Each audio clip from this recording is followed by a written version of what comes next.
Maccabees were a group of Jewish rebels who managed to take control of Judea, which at that time was under the control of the Seleucid Empire.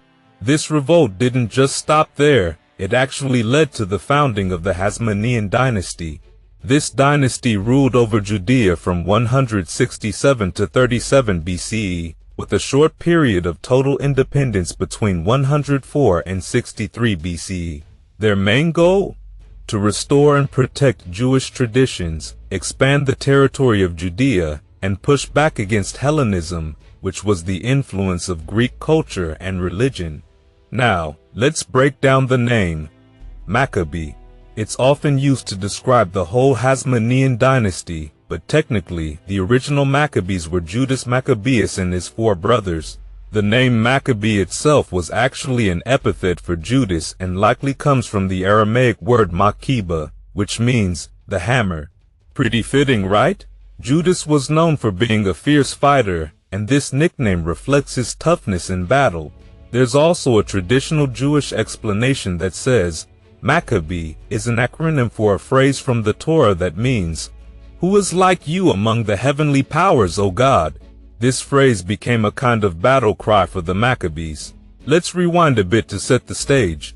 In the 2nd century BCE, Judea was caught between 2 powerful empires, the Ptolemies in Egypt and the Seleucids in Syria.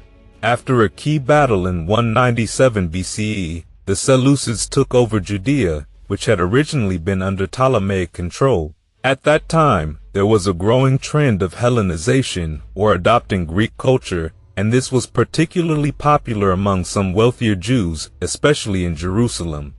One group, the Tobiids, were leading the charge, trying to blend in with Greek customs and politics. They even went as far as building a gymnasium in Jerusalem, which was a major Greek institution, and some Jewish men even reversed their circumcisions to fit in more with Greek society. But not everyone was on board with this Greek influence, especially more traditional Jews.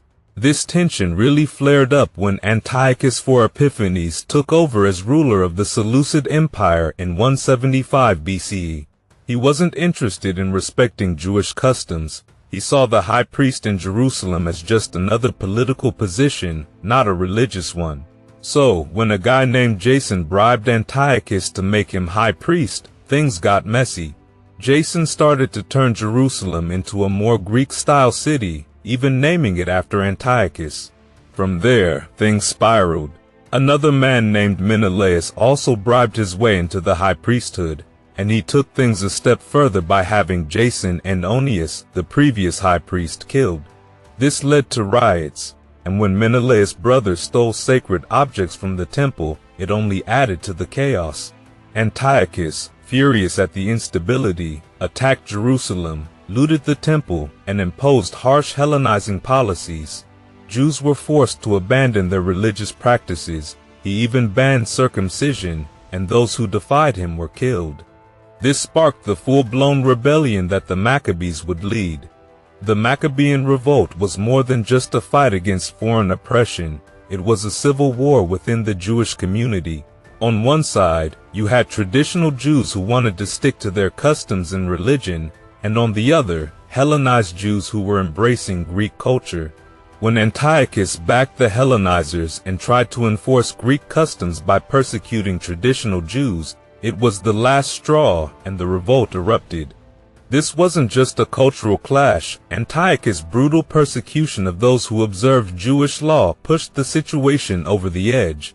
So the Maccabees stepped up, not only fighting back against foreign rulers, but also taking on those in their own community who had turned away from their Jewish roots. What started as a rebellion against Antiochus' oppression turned into a fight for Jewish independence and identity.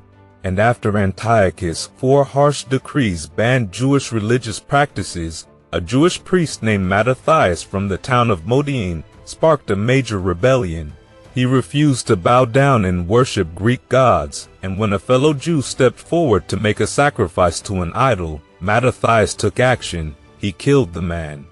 That moment kicked off a revolt, and Mattathias, along with his 5 sons, fled to the wilderness. After Mattathias died about a year later in 166 BCE, His son Judah Maccabee took charge.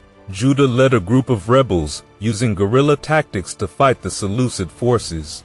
They didn't just target the Seleucid army, they also fought against Jews who had adopted Greek customs. They smashed pagan altars, circumcised boys, and drove many into hiding. Judah's victories earned his group the name Maccabees, which might come from the Aramaic word for hammer, symbolizing the powerful strikes they delivered against their enemies. The Maccabean forces gained a reputation for being tough and strategic, especially with their hit-and-run tactics against the Seleucid army. Eventually, they entered Jerusalem triumphantly, cleaned and purified the temple, and restored Jewish worship. Judah's brother Jonathan was appointed as the high priest. Now, when Antiochus IV died, the Seleucid Empire was caught up in internal struggles. Their general, Lysias, had to pull back from the fight, leading to a compromise that allowed the Jews to regain their religious freedom. This triumph is what the Jewish festival of Hanukkah celebrates, the rededication of the temple after the Maccabees' victory. According to tradition, when the Jews went to light the menorah, they found only one small jar of oil that was still pure. Miraculously, it lasted for 8 days, long enough for them to get more oil. But once the temple was rededicated, there was a division among the Maccabees' supporters. Some believed that the fight should end now that religious freedom had been restored. Others, like Judah, wanted to continue and expand the revolt to gain more land or convert other populations.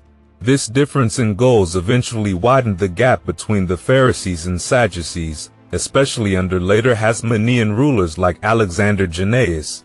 After Judah was killed in battle in 160 BCE, his younger brother Jonathan took over as leader. Jonathan was already the high priest, and under his leadership, the Maccabees made diplomatic deals with foreign powers. This caused more internal disagreements. Some people were still focused on religious freedom, while others wanted more political and military power. In 142 BCE, Jonathan was assassinated by a man named Diodotus Tryphon, who was trying to take the Seleucid throne. Jonathan's brother Simon, the last of Mattathias' sons, took over.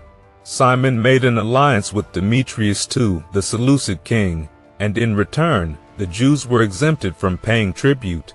Simon expanded their territory by taking the port of Joppa and the fortress at Gezer. He also removed the Seleucid garrison from Jerusalem's Acra. In 140 BCE, Simon was recognized as both high priest and ruler of Israel. This was the start of the Hasmonean kingdom, though it was still technically under Seleucid control. Simon's refusal to give back the lands he had conquered led to conflict with Antiochus VII, but Simon was eventually murdered by his own son-in-law, Ptolemy. After Simon's death, his son John Hyrcanus took over as ruler and high priest. Although Antiochus VII managed to reconquer Judea, he didn't destroy the temple or interfere with religious practices. When Antiochus died in 129 BCE, Judea was finally freed from Seleucid rule. The Hasmoneans ruled independently until 63 BCE, when the Roman general Pompey got involved in a civil war within the Hasmonean family. Judea became a client kingdom of Rome, and in 37 BCE, Herod the Great, an Idumean, was made king of Israel by the Romans. This marked the end of the Hasmonean Dynasty and the beginning of the Herodian kingdom, which remained under Roman influence. As for the biblical accounts, the story of the Maccabees is found in the books of 1st and 2nd Maccabees.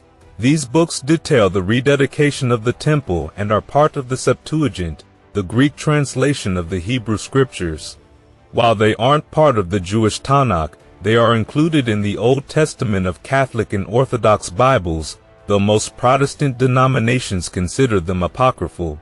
The festival of Hanukkah is mentioned in several parts of the Mishnah, though the specifics of the miracle of the oil lasting 8 days are only found in the Talmud, written centuries later. Interestingly, the New Testament even mentions Jesus visiting the temple during Hanukkah.